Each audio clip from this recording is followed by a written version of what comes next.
Basmalah yang dijadikan pembukaan oleh Al-Imam Ibnu Jama'ah menunjukkan kepada kita bahwa prinsip para ulama kita di dunia ilmu adalah tawakal kepada Allah, meminta pertolongan kepada Allah, dan mengembalikan segala urusan hanya kepada Allah Subhanahu wa ta'ala. Dan ini atmosfer dunia ilmu, hadirin. Kalau antum ingin masuk ke dunia ilmu, ingin datang dan aktif di kajian, ini prinsip yang harus antum miliki. Jangan bosan-bosan bertawakal kepada Allah. Selalu minta kepada Allah Subhanahu wa ta'ala. Dan ini terlihat dari berbagai macam tindak tanduk para ulama. Terlihat dari sikap-sikap mereka.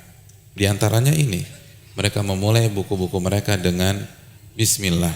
Dan Bismillah artinya meminta pertolongan kepada Allah, minta keberkahan kepada Allah Subhanahu wa ta'ala.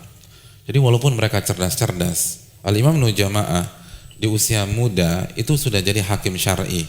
Beliau tidak mengandalkan kecerdasan beliau ketika menulis buku ini. Yang beliau andalkan adalah kekuatan Allah. Yang beliau andalkan adalah ilmu Allah Subhanahu wa ta'ala. Makanya beliau mulai dengan Bismillahirrahmanirrahim.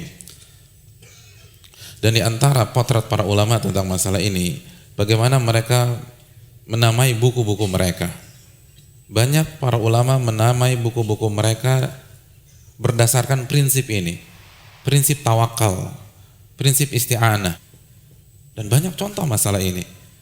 Contohnya Al-Imam Ibnu Hajar ketika mensyarah Sahih Bukhari, judul apa yang beliau berikan ya untuk buku beliau? Fathul Bari. Fathul Bari. Apa arti Fathul Bari? Fat itu pembuka. Al-Bari salah satu nama Allah Subhanahu wa ta'ala. Itu judul buku, itu ada filosofinya.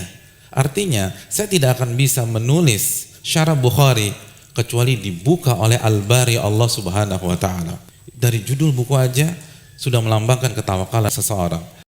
Dari judul buku saja sudah melambangkan ketergantungan seseorang kepada Allah Subhanahu wa ta'ala. Al-Imam Syaukani punya buku tafsir, judulnya apa? Fathul Qadir.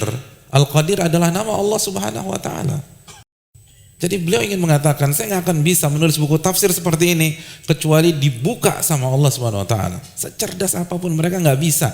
La haula wa la quwata illa billah. Tidak ada daya dan kekuatan kecuali dengan petunjuk Allah Jalla wa ala.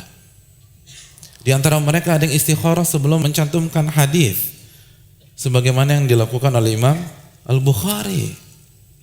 Sebelum menyantumkan hadis istikharah, sebelum menyantumkan hadis istikharah, sebelum menyantumkan hadis istikharah. Jadi antum bayangkan, untuk satu buku saja ribuan kali beliau istikharah. Dia mau ngapain sih? Mau ke Singapura? Enggak, nyantumkan hadis, jelas-jelas syar'i, jelas-jelas sebuah ibadah. Tapi khawatir kalau saya mengandalkan kecerdasan saya, jangan-jangan salah menyantumkan babnya sama hadisnya nggak nyambung, atau mungkin hadisnya bermasalah. Hadisnya beliau pikir sahih jadi lemah.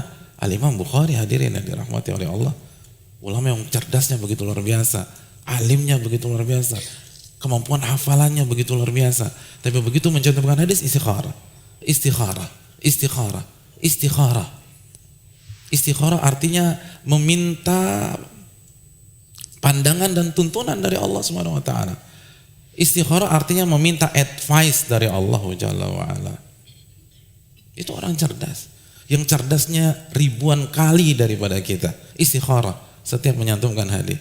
Ribuan kali istikharah hanya untuk satu buku.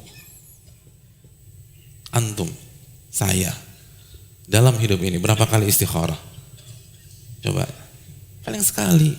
Pas mau merit, mau kawin, iya. Dan gitu kawinnya cuma sekali. Udah sekali seumur hidup. Subhanallah. Makanya kurang berkah hidup kita dibanding para ulama.